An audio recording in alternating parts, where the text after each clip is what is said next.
MGM versus Grokster.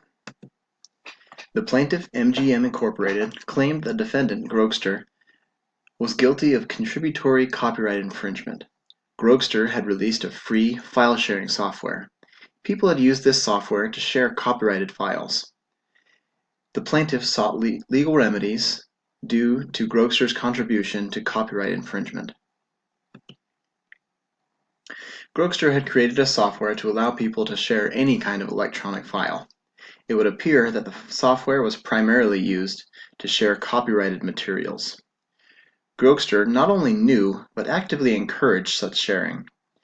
The designers did not receive any revenue from the sharing of files, but they sold advertising spots that would accompany the file sharing.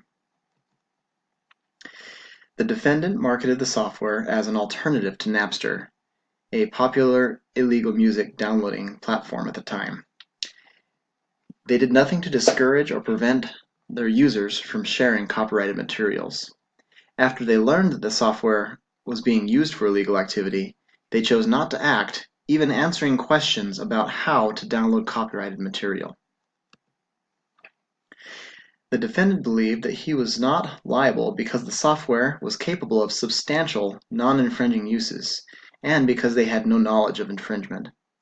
The owners claimed no responsibility to monitor or police the files that were shared.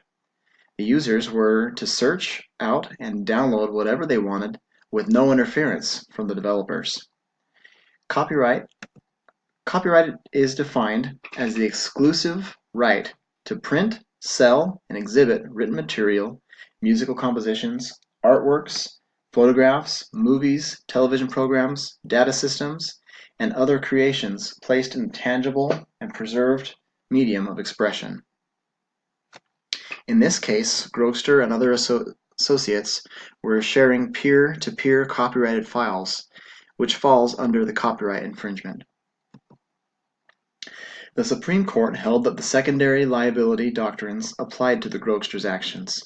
This is due to Grokster intentionally advertising as an alternative to Napster, distributing information on how to locate copyright infringing material in their network, and intentionally, quote-unquote, not noticing the copyright infringement happening in their software.